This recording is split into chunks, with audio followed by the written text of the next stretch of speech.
ગણી શકીએ છીએ। હવે ઉદાહરણ નંબર 8 ટેક્સ્ટ બુકમાં આપેલો છે।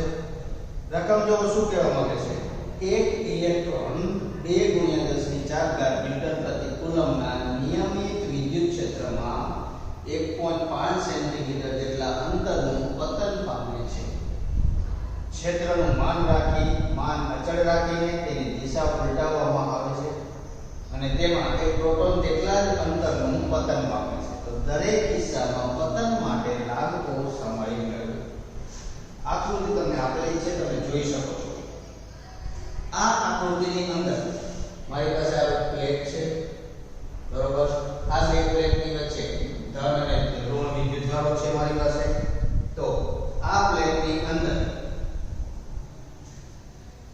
આપણે વિદ્યુત ક્ષેત્ર નિયમિત છે। નિયમિત મીન્સ અચળ। શું કહેવાશે? નિયમિત નો મતલબ શું થશે? અચળ। આપણું જે વિદ્યુત ક્ષેત્ર એ આ પૂરા ક્ષેત્રની અંદર અચળ મૂલ્યનું છે અને આ ઇલેક્ટ્રોન છે મેં દર્શાવેલો અને એનું શું થશે? મુક્ત પતન થાય છે નીચેની તરફ। હવે બીજી આકૃતિમાં શું કહેવા માંગે છે કે આ સેમ સિચ્યુએશન રાખવાની છે, સમાન મૂલ્યનો ઇલેક્ટ્રોન રાખવાનો છે। ઇલેક્ટ્રોનની જગ્યાએ ખાલી પ્રોટોન નામ આપેલું છે, ઇલેક્ટ્રોનની જગ્યાએ પ્રોટોન। હવે સમાન મૂલ્યનો મારે પ્રોટોન પણ જે આપણી પાસે મૂલ્ય દિશા હતી એ શોધી ઉલટાવવાની છે। તો દિશા મેં શું કરી? ઉલટાવી નાખી, બરોબર છે।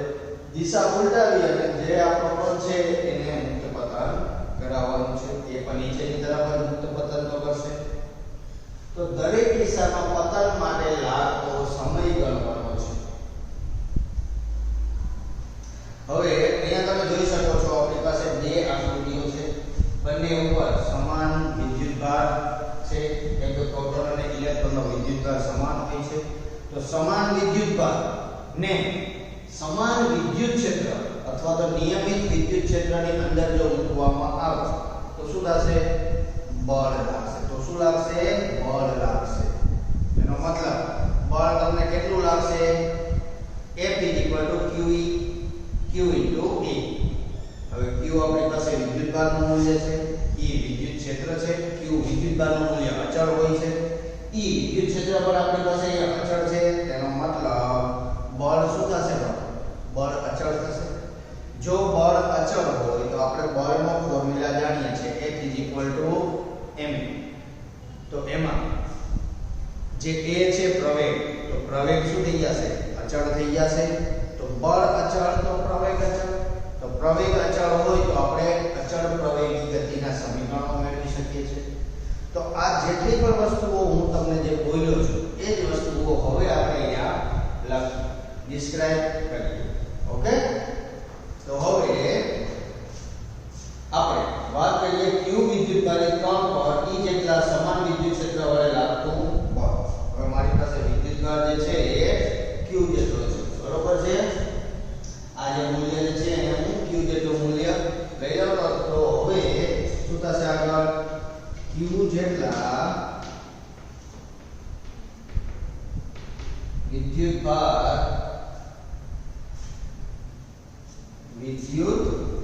ભારિત કણ ને નિયમિત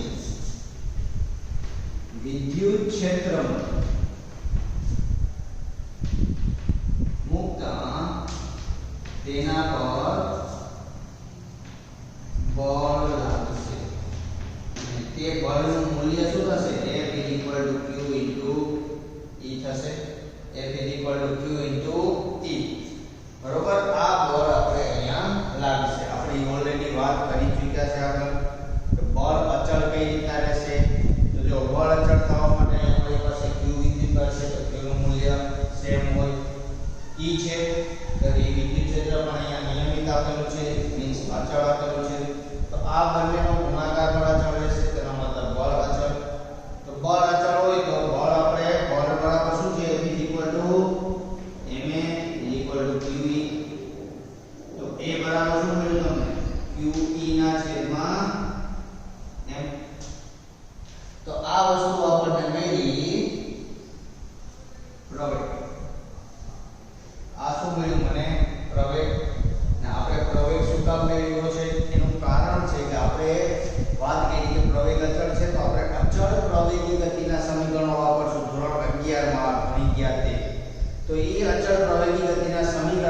પ્રવેગના મૂલ્યની મારે જરૂરિયાત ઊભી થવાની છે, તો આપણે પ્રવેગને મેળવી લીધો. હવે આ જે વસ્તુ છે એ મારે ઇલેક્ટ્રોન માટે પણ અલગ થશે અને પ્રોટોન માટે પણ વસ્તુ અલગ થવાની છે. ઓકે, તો હવે જો આ વસ્તુ આપણે લખવી હોય તો ઇલેક્ટ્રોન માટે વાત કરું, કોના માટે? ઇલેક્ટ્રોન માટે. એ ઇલેક્ટ્રોન માટે એ નું નામ આપું છું, તો Q E ના છેદમાં જે દળ છે એ કોણ થશે? ઇલેક્ટ્રોન નું દળ થશે. દળ કોણ થશે? ઇલેક્ટ્રોન નું દળ.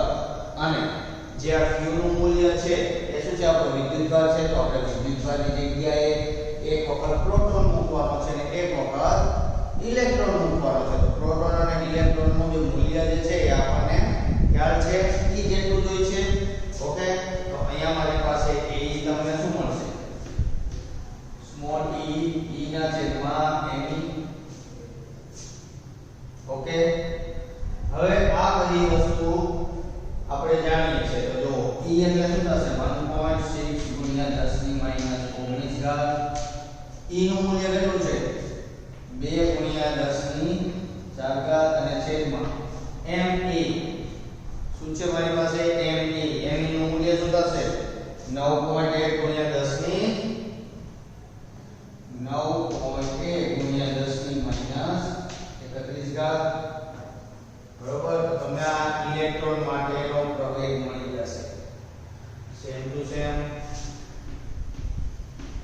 પ્રોટોન માટે AT QE ના છેદમાં MP. Q એટલે શું થશે? E થશે અથવા તો P કહી શકો છો. ઇલેક્ટ્રોન નું મૂલ્ય સેમ છે, 1.6 ગુણ્યા 10 ની માઈનસ 19. વિદ્યુત ક્ષેત્ર પણ સેમ થશે, 2 ગુણ્યા 10 ની 4 ઘાત અને છેદમાં 1.67 પ્રોટોનનું દળ ગુણ્યા 10 ની માઈનસ 27 ઘાત. આ બંનેના મૂલ્યો તમે અહીંયા કેલ્ક્યુલેટરથી ગણતરી કરીને મેળવી શકો છો. ઓકે, તો આ ઇલેક્ટ્રોન અને પ્રોટોન માટેનો મને પ્રવેગ મળી ગયો છે. હવે આપણે વાત કરવાની છે સમયની. તો સમય માટે અચળ પ્રવેગી ગતિના સમીકરણ પરથી. તો જો અચળ પ્રવેગી ગતિનું મારે સમીકરણ કયું યુઝ થશે? અહીંયા આપણી પાસે સમય મેળવવાનો છે.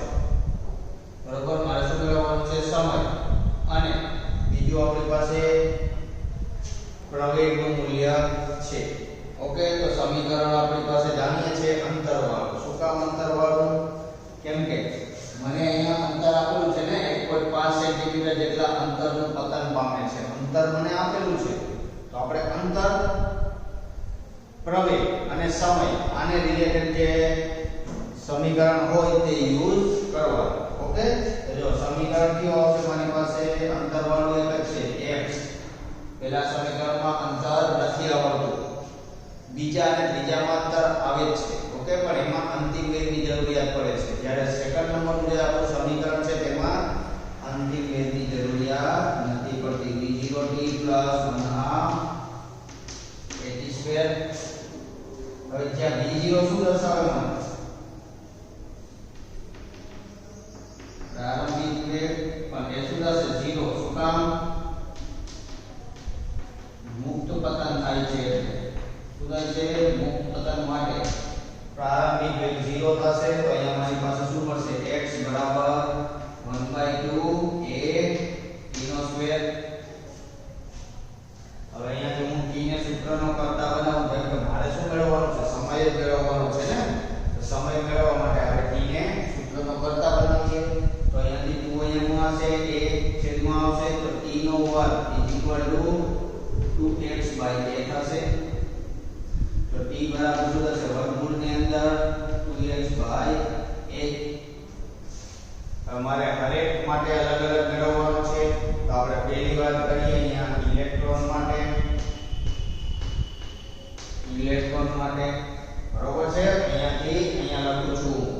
તો અહીંયાથી ઇલેક્ટ્રોન માટેની વાત કરો તમે, તો ઇલેક્ટ્રોનનો સમય શું થશે? DE ઇઝ ઇક્વલ ટુ વર્ગમૂળની અંદર 2x બાય AE નું મૂલ્ય ઓલરેડી આપણે ઉપરથી ગણતરી કરેલી હશે તે મૂકી દેવાનું 2 વેલ્યુ છે x શું થશે 1.5 સેન્ટીમીટર તો સેન્ટીમીટર ને મારે શું કરવા પડશે મીટરમાં કન્વર્ટ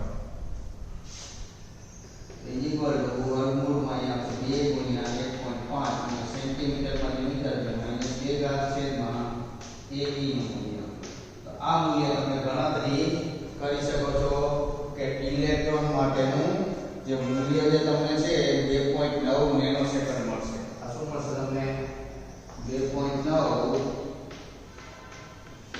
નેનોસેકન્ડ નેનો મીન્સ 10 ની -9 ઘાત તો આ ઇલેક્ટ્રોનની વાત થઈ હવે આ જ વસ્તુ આપણે કોના માટે વાત કરવાની છે પ્રોટોન માટે તો TP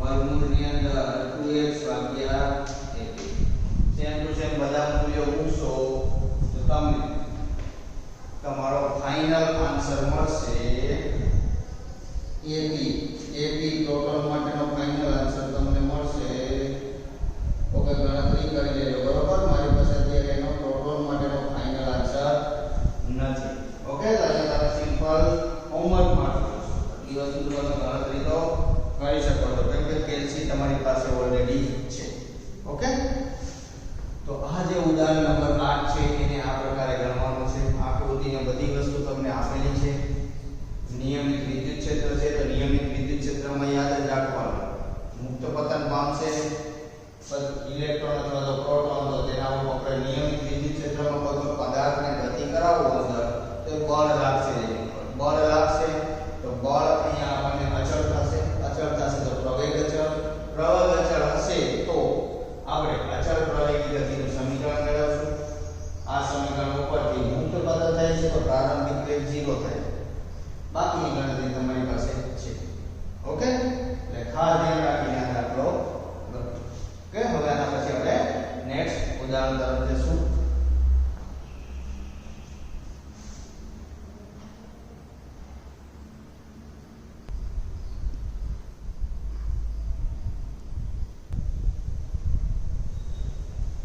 ચાલો હવે ઉદાહરણ નંબર 9 તો જો 9મા ઉદાહરણની અંદર આપણને આપેલું છે બે વિદ્યુત ભારો છે એક 10 ની -8 ઘાત કુલમ છે અને બીજો છે -10 ની -8 ઘાત કુલમ બંને વિદ્યુત ભારો છે સમાન મૂલ્યના અને વિજાતીય પ્રકારના છે એક ધન છે એક ઋણ છે ઓકે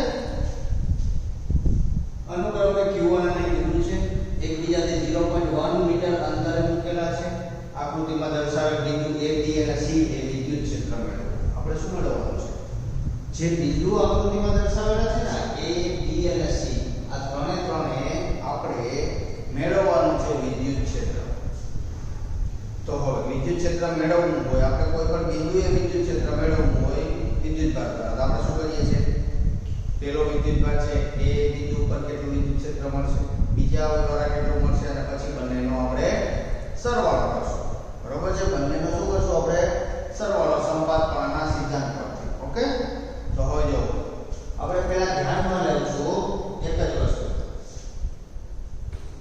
પહેલા આપણે વાત કરીએ છીએ ઓન્લી એ બિંદુ આ q1 વિદ્યુતભાર છે એ ધન છે તો ધન વિદ્યુતભાર A ઉપર વિદ્યુત ક્ષેત્ર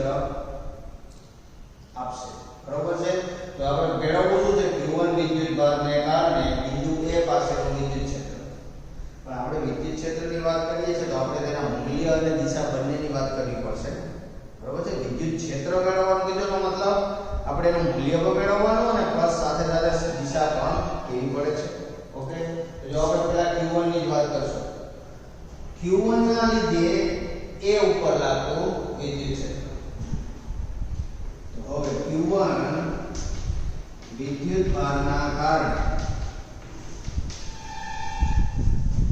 A પર લાગતું વિદ્યુત ક્ષેત્ર એનો E1 E શું કીધું એને A1 કે પેલાના લીધે A ઉપર લાગતું વિદ્યુત ક્ષેત્ર હવે એની ધન વિદ્યુતભાર છે તો ધન વિદ્યુતભાર કોઈ પણ બિંદુ ઉપર વિદ્યુત ક્ષેત્ર એના વડે લાગતું હોય તો એ શું થશે હંમેશા વિરુદ્ધ દિશામાં હોય બરોબર છે શું થશે એનાથી દૂર જતી દિશામાં વિદ્યુત ક્ષેત્ર હોય યાદ રાખવાનું ધન તો દૂર જતી ઋણ તો અંદર જતી પોતાની તરફ જતી દિશામાં ઓકે યાદ જ રાખજો આ પોઈન્ટ આ દિશામાં હશે તો E1 તમને મૂલ્ય શું મળે k F by Q into F મળશે આપણને જવાબ તો આનો આપણી પાસે સદિશ સ્વરૂપે ફોર્મ્યુલા છે KQ1 by r2 બરોબર છે વિદ્યુત ક્ષેત્રનો ફોર્મ્યુલા શું છે KQ1 by r2 તો k નું મૂલ્ય છે મારી પાસે 9 * 10 9 ઘાત Q1 Q1 એટલે 10 ની માઈનસ 8 ઘાત છેદમાં r નો સ્ક્વેર મારે શું મળવાનું છે આ અંતર આખું અંતર 0.1 છે તો અડધું શું થાય 0.1 ના અડધો ભાગ તો શું થશે 0.05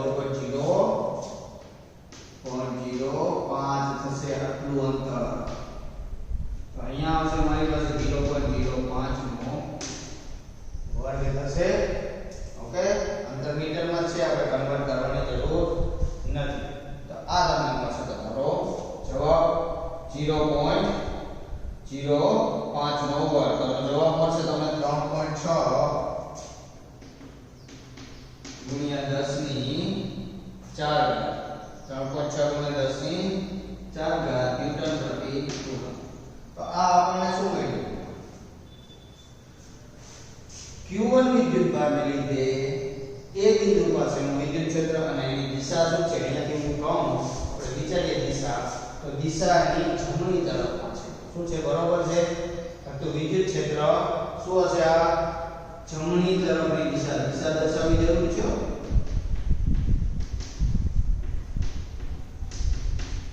જમણી તરફની દિશા છે સેમ ટુ સેમ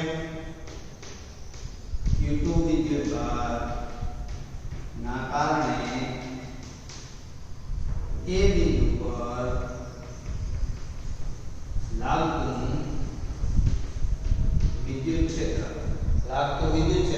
હવે હું અહીંયા જે દિશા લખી નાખું લાગતું વિદ્યુત ક્ષેત્ર કઈ દિશામાં હશે તે ઓકે Q2 કેવો છે ઋણ વિદ્યુતભાર છે તો ઋણ વિદ્યુતભાર માટે મેં શું વાત કરી એની તરફની દિશામાં ઓકે તો આ જે આના તરફની દિશા તો આ જ થશે ને તો આ જ મૂલ્ય થશે બરોબર છે આને શું થશે E1 અને આ E2 બંને શું થશે એક જ દિશાની અંદર આવશે કેમ કે ઋણ વિદ્યુતભાર છે તો વિદ્યુત ક્ષેત્ર એની તરફની દિશામાં હશે તો E2 તમને શું મળશે લાગતું વિદ્યુત ક્ષેત્ર પણ શું હશે જમણી બાજુમાં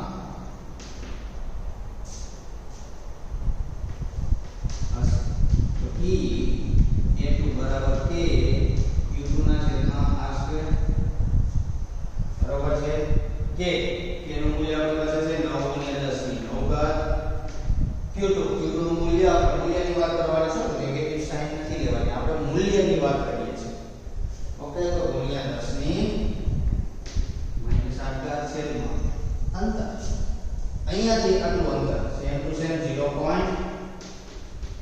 નો વર્ગ જવાબ શું મળશે તમને 3.6 ગુણ્યા 10 ની 4 ઘાત ન્યૂટન પ્રતિ કુલમ હવે આ તો મેં અલગ અલગ ગણી હવે બીજું શું મેળવશું હવે બિંદુ A પાસેનું પરિણામી વિદ્યુત ક્ષેત્ર હવે આપણે શું વાત કરશું પરિણામી તો બિંદુ A પાસે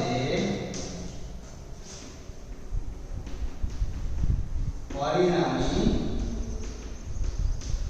વિદ્યુત ક્ષેત્ર એનો મતલબ આપણે E કઈ દઈએ તો E બરાબર શું મળે તમને E1 E2 ત્યાંથી એનો સંપાત કણના સિદ્ધાંત પરથી પર ખાસ ધ્યાન રાખજો બંનેની દિશા સમાન છે એટલે સરવાળો થાય છે જો આ E1 ની દિશા આ બાજુની હોત તો બંનેની શું લેવી પડે બાદબાકી મોટા મૂલ્યમાંથી નાનું મૂલ્ય આપણે બહાર લેવું પડે કેમ કે બંને વિરુદ્ધ દિશામાં છે એક જ દિશામાં તો ડાયરેક્ટલી બંનેનો સરવાળો થશે પરિણામી સદિશ જો બંનેની દિશા વિરુદ્ધ હશે તો એમાં શું થાય બાદબાકી થશે બાકી આપણે સબાચલની મેથડ જાણીએ છીએ કે સદિશને સરવાળો જો ડાયરેક્ટલી તમને ના મળતું હોય તો તમે સંવાચકનો ઉપયોગ પણ કરી શકો છો.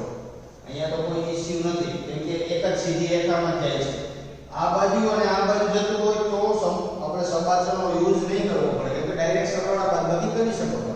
એક મોટો સદિશ છે, બીજો નાનો સદિશ છે, મોટામાં નાનો બાદ કરી નાખો. ઓકે, આ આના જેવું છે. આપણે કે ધારો કે 10,000 ની ઇન્કમ થતી ને 5,000 જાવકમાં છે, 10 આવકમાં છે, 5 જાવકમાં છે, તો ટોટલ તમારી પાસે કેટલા વધે? 5 જ વધવાના છે દર મંથલી. ઓકે, તો આ એના જેવો હિસાબ છે અત્યારે. તો હવે EA1 નું મૂલ્ય શું છે? 3.6 ગુણ્યા 10 ની 4 ઘાત પ્લસ EA2 નું મૂલ્ય પણ 3.6 ગુણ્યા 10 ની 4 ઘાત. તો ટોટલ મળશે 7.2 ગુણ્યા 10 ની 4 ઘાત ન્યૂટન પ્રતિ કુલમ. અને દિશા શું થશે? જમણી તરફ લખી શકો છો. દિશા શું થશે? જમણી તરફ અથવા તો A બિંદુથી Q2 તરફ લખી શકો છો. તમને જે ઈચ્છા થાય A થી Q2 તરફ. બરોબર છે? તો આ વસ્તુ તમને મળી ગઈ બિંદુ A પાસે. હવે સેમ ટુ સેમ વસ્તુ મારે શું કરવાની છે? બિંદુ B પાસે. મારે શું મેળવવાનું છે? બિંદુ B પાસે. હવે ચાલો બિંદુ B ની વાત કરીએ.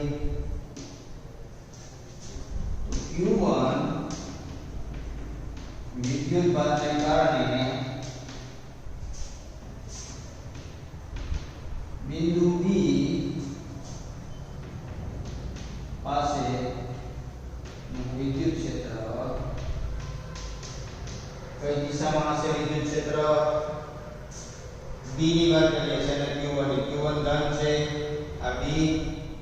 બરોબર, તો આપણે વાંચવું કઈ રીતે? એનાથી દૂર જતી દિશામાં, તો ધનના લીધે આ દિશામાં જાય. બરોબર છે? દૂર જતી મીન્સ આ બિંદુથી દૂર જે વિરુદ્ધ દિશામાં જશે વિદ્યુતભાર. તો વિદ્યુતભાર આ બાજુ છે, તો આપણે આ બાજુ મળશે. તો શું થશે? દૂર જતી દિશા માટે આવશે. ઓકે,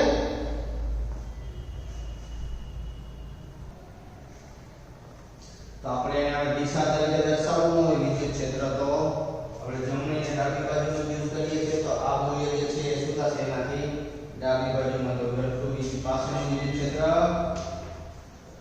ડાબી બાજુ હોય તો હશે તો E B1 દ્વારા. બરોબર છે? તો અહીંયા આવશે A Q1 ના છેદમાં r2 એનું મૂલ્ય થશે 9 ગુણ્યા 10 ની 9 ઘાત. Q1 નું મૂલ્ય 10 ની -8 ઘાત અને છેદમાં r2. અંતર આ બિંદુથી આ બિંદુ સુધીનું આટલું વિદ્યુતભાર આટલું અંતર 0.05 જ રહેશે. આ મૂલ્ય છે 0.05 નો વર્ગ. તો જો જવાબમાં કોઈ ચેન્જ નહીં થાય. 3.6 ગુણ્યા 10 ની 4 ન્યૂટન પ્રતિ coulomb. Same to same Q2 વિદ્યુતભારને કારણે બિંદુ B પાસેનું વિદ્યુત ક્ષેત્ર. બરોબર છે? શું થશે? વિદ્યુત ક્ષેત્ર આના માટે આ બિંદુથી અહીંયા સુધીનું. જો આ ઋણ વિદ્યુતભાર છે, બરોબર, તો આ બિંદુ ઉપર લગાડવું હોય તો એનું વિદ્યુત ક્ષેત્ર શું થશે? એના તરફની દિશામાં. આ બાજુ મળશે તો અહીંયા તમને મળશે EB2, અહીંયા EB1. તો એ કેવું છે? વિદ્યુત ક્ષેત્ર જમણી બાજુ તરફનું.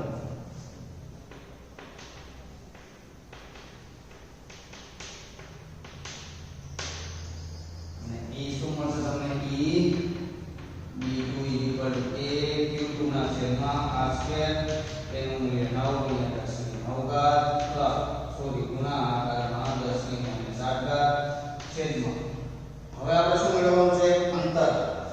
તો એક જ વસ્તુ છે, અહીંયાથી અહીંયા સુધીનું અંતર લેવાનું છે. તો આટલું અંતર તો 0.1 છે, એમાં 0.05 ને એડ કરી દો તો તમારું અંતર શું થશે? 0.15 નો વર્ગ. તો જુઓ ફર્સ્ટ ટાઈમ આપણી પાસે ચેન્જ થયો આન્સર.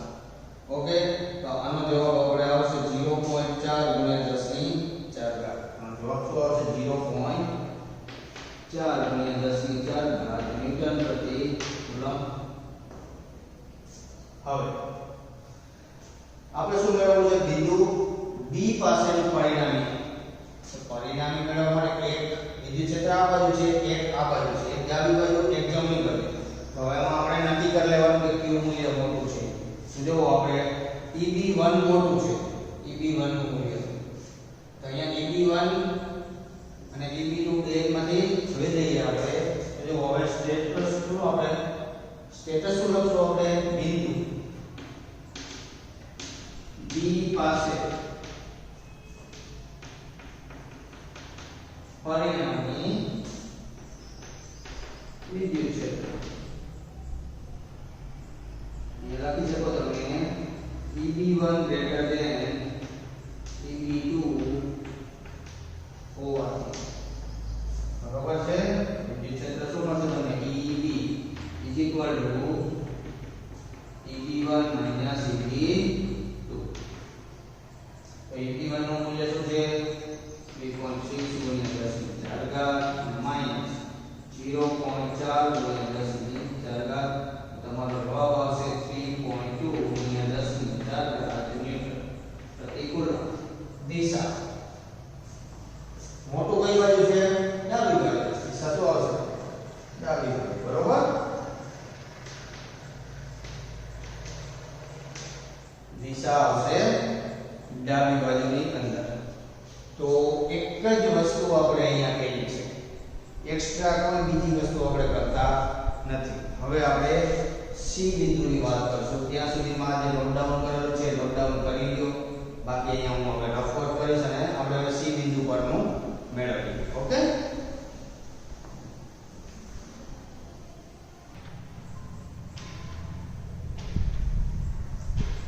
જો આપણે બિંદુની વાત કરીએ તો સી બિંદુ પાસે આપણે વિદ્યુત ક્ષેત્ર મેળવવું છે. તો હવે Q1 અને Q2 માટે મેળવવું છે. તો હવે જો Q1 અને Q2 ના એક વસ્તુ આપણે વિચારી શકીએ કે સી બિંદુ માટે Q1 અને Q2 ના મૂલ્ય સમાન છે અને ત્યાંથી જો અંતર પણ સમાન છે. શું છે? અંતર પણ સમાન છે. તો આપણે જો સમાન અંતરે રહેલું હોય વિદ્યુત ક્ષેત્ર, તો વિદ્યુત ક્ષેત્ર પણ હંમેશા શું મળે? સમાન મૂલ્યના જ મળશે. એનો મતલબ જે આ Q1 દ્વારા અહીંયા મળશે એ જ મૂલ્ય અહીંયા મળશે. તો આ વસ્તુ આપણે પહેલા નોટ ડાઉન કરી નાખીએ અને ગણતરી બચાવવા માટેનું કામ છે. અને જો ના બચાવવી એટલે સેમ પેટર્નથી તમારે જોવું હોય તો પણ જઈ શકો છો કે Q1 વિદ્યુત ભારને લીધે સી બિંદુ પર લાગતો વિદ્યુત ક્ષેત્ર દિશા તમને ખબર છે. બરોબર છે? તો આ વસ્તુ તમે બચાવવા માટેનું કામ છે કે કઈ રીતના થશે એ. ઓકે? તો હવે તમારી ઈચ્છા મુજબ છે. બરોબર? કઈ રીતના દર્શાવવું તે. હવે હું તમને અહીંયા ડાયરેક્ટલી કરાવું છું સેમ પેટર્ન થી. ચલો જે આપણી પેટર્ન હતી એ છે કે Q1 વિદ્યુત ભારને લીધે સી પાસે વિદ્યુત ક્ષેત્ર કઈ દિશામાં હશે? આ ધન વિદ્યુત ભાર છે તો દૂર જતી દિશામાં, તો આ દિશામાં જશે, ઉપરની દિશામાં. ઓકે? તો EC1 A Q1 ના છેદમાં r2 K એટલે 9 ગુણ્યા 10 ની 9 ઘાત ગુણ્યા Q1 એટલે 10 ની 8 ઘાત છેદમાં r એટલે 0.1 નો સ્ક્વેર થશે. 0.1 નો સ્ક્વેર તો 0.1 છે. અહીંયા ઉપર શું વધશે? 9 ગુણ્યા 10 ની 1 ઘાત વધે અને છેદમાં અહીંયા આવશે 10 ની -1 ઘાત વધે. તો ઉપર જાય અને લઈ જાવ તો ટોટલ તમારો આન્સર આવશે 9 ગુણ્યા 10 ની 3 ઘાત ન્યૂટન પ્રતિ કુલમ. હવે ની દિશા છે એ તમને ખબર છે. સી બિંદુથી ઉપરની તરફ દિશા તમે દર્શાવી શકો છો તો લખી શકો છો સી થી દૂર જતી દિશામાં. ઓકે? તો એક મળી ગયું. હવે આપણે બીજાની વાત કરીએ. આ રૂલ વિદ્યુતભાર છે. બરોબર? તો આના પર બળ આપણે વિદ્યુત ક્ષેત્ર મેળવવું હોય તો કઈ દિશામાં હોય? હંમેશા એના તરફની દિશામાં હશે.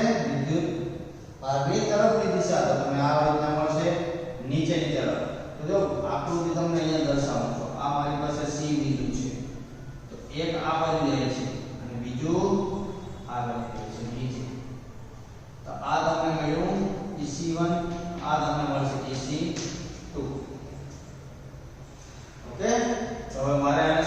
બાજુની મેથડથી કરવું હોય તો આપણે કરી શકીએ છીએ સરવાળો, કેમ કે આપણે પરિણામી મેળવવું પડશે.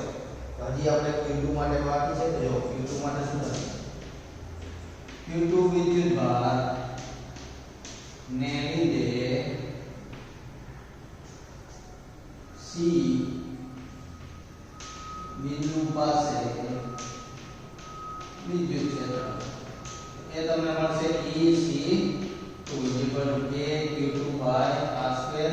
મૂલ્ય સમાન છે બધા, એટલે જવાબ તમારો સેમ જ રહેશે. બરોબર છે? મૂલ્ય બધી વસ્તુ સમાન છે, અંતર સમાન છે, મૂલ્ય સમાન છે, તો તમારો જવાબ ચેન્જ નહીં થાય. ઓકે? હવે મારે તો પરિણામી મેળવવું છે ને. પરિણામી આપણને ખબર છે કે જો સીધી રેખામાં હોત તો આપણે ડાયરેક્ટ સરવાળા બાદબાકી કરી શકીએ, પણ અહીંયા સીધી રેખા નથી. તો હવે મારે આ વસ્તુનું પરિણામી મેળવવું હોય તો આ રીતના થશે. મારે પરિણામી મેળવવું હોય તો મને આ પરિણામી સદિશ મારો મળશે.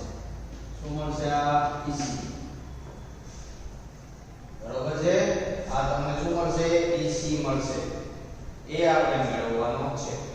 હવે આપણી પાસે જો અહીંયા વિચારી શકો છો, ત્રિકોણ એવો છે, સમબાજુ છે, બધી જ બાજુઓના માપ સરખા છે, 0.111. તો સમબાજુ ત્રિકોણ માટે જે અંદરનો જે આ ખૂણો છે એ કેટલો થાય? 60 ડિગ્રીનો થશે. અંદરનો ખૂણો શું થશે? 60 ડિગ્રીનો. આ જે ખૂણો હોય તે 60 ડિગ્રીનો થાય. બરોબર છે? આ પરિણામી સદિશ. તો આ જે ટોટલ આ બાજુનો જે ખૂણો છે આ બે ટોટલ 180 હોય. ટોટલ કેટલો હોય? 180. 180 માંથી આ 60 ડિગ્રી જાય તો આ ખૂણો શું મળશે મને? 120 ડિગ્રીનો. તો જો આ બે ખૂણો જે છે તમારો શું થશે? 120 ડિગ્રી. બરોબર છે? આ ખૂણો 120 ડિગ્રી. યાદ રાખજો, સમબાજુ ત્રિકોણ છે, અંદરનો ખૂણો 60 ડિગ્રીનો થાય બધા.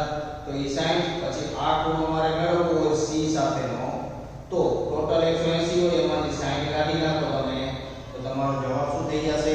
120 ડિગ્રી. ઓકે? હવે આપણી પાસે પરિણામી સદિશ માટે છે. પરિણામી સદિશ C પાસે તો શું થશે? EC મળશે તમને. EC તમે શું મળે? વર્ગમૂળની અંદર ફોર્મ્યુલા યાદ કરજો. EC1 નો સ્ક્વેર પ્લસ EC2 નો square plus 2 EC1 EC2 cos 180 degree 120 degree. cos 120 નું મૂલ્ય ઓલરેડી આગળ તમને કરાવેલું છે. -1/2 શું થશે? -1/2. આ મળશે તમને EC1 નો સ્ક્વેર પ્લસ સેમ મૂલ્ય છે ને, તો આને પણ EC1 નો સ્ક્વેર થઈ ગયો પ્લસ 2 EC1 નો સ્ક્વેર અને આ થશે -1/2. આ કેન્સલ આઉટ કરો. EC1 એટલે ઉડી જશે, એટલે વધશે અહીંયા તમારી પાસે EC1 નો વર્ગ. વર્ગમૂળ અને વર્ગ કેન્સલ કરો, EC1 જવાબ આવશે. EC1 નું મૂલ્ય છે તમારી પાસે EC1 અથવા તો EC2. બરોબર? તો 9 ની 3 ઘાત મીટર પ્રતિ કુલમ. બરોબર છે? અને એની દિશા ઓલરેડી તમે અહીંયા દર્શાવેલી છે, એનાથી આ તરફની દિશામાં છે. ઓકે? તો આ C બિંદુ પાસે આ રીતે તમારે મેળવવાનું થશે. આપણે A, B અને C ત્રણ અલગ અલગ બિંદુઓ પાસેની વાત કરી. સૂત્ર એક જ છે, AQ/r² વિદ્યુત ક્ષેત્રનો, પણ એની દિશા અલગ થશે. પરિણામી કઈ રીતના મેળવવું એના ઉપરની વાત છે. સીધું ડાયરેક્ટલી હોય તો આપણે સરવાળો કરીએ છીએ, અહીંયા સીધું નથી તો આપણે એને સપાચની રીતે એપ્લાય કરવી પડશે. પહેલા બેમાં આપણે સપાચ નથી કર્યું, A અને B બિંદુ પાસે, કેમ કે ત્યાં તમને ડાયરેક્ટલી મળે છે, એટલે ડાયરેક્ટલી તમે સરવાળા બાદબાકી કરી શકો છો. જ્યારે અહીંયા તમારી પાસે ડાયરેક્ટલી સરવાળા બાદબાકી પોસિબલ નથી, કેમ કે એક સદિશ ઉપર જાય છે, બીજો નીચે જાય છે, તેનું ગણતરી તમે ડાયરેક્ટલી ના કરી શકો. પછી યાદ રાખજો, બંનેના મૂલ્ય સેમ છે એટલે ડાયરેક્ટ બાદબાકી કરીને 0 ના મૂકવું છે. આ તો ઉપર જાય છે અને આ નીચે જાય છે, તો એ કોઈ ધન હશે ને ઋણ હશે. એન્સ્યુમ ના કરતો દિમાગ કે આ મૂલ્ય ધન હશે સાહેબ ઉપર જાય છે, અને આ મૂલ્ય નીચે આવે છે એટલે ઋણ હશે. એવું પોસિબલ નથી. એટલે ખાસ ધ્યાન રાખજો. કેમ? શું કામ એવું ના વિચારતા? કારણ કે આ ધારો તમારી પાસે ગ્રાફ છે, હવે બિંદુ અહીંયા છે, ત્યાંથી અહીંયા સુધીનો છે ગ્રાફ. હાલો, તો આ તો બે ધન છે ને આ ક્યાં ઋણ છે? અહીંયાથી આટલું મૂલ્ય છે એ તો ધન જ છે ને, ઋણ ક્યાં છે? એટલે ખાસ ધ્યાન રાખજો, નીચે આવે છે એનો મતલબ એવો નથી કે તે ઋણ છે. ઓકે, તો આ એક એક્ઝામ્પલ છે, શાંતિથી જોઈ લો. કોઈ પણ પ્રકારનો ડાઉટ આવે તો તમે મને પૂછી શકો છો. ઓકે, નેક્સ્ટ આપણે જ્યારે પણ મળશું ત્યારે હવે નવા ટોપિકની શરૂઆત કરશું. એકાદ બે એક્ઝામ્પલ બાકી છે એ આપણે ગણાવી લઈશું, પણ હવે આપણે નવા ટોપિક ઉપર જઈશું. Okay, good bye, thank you.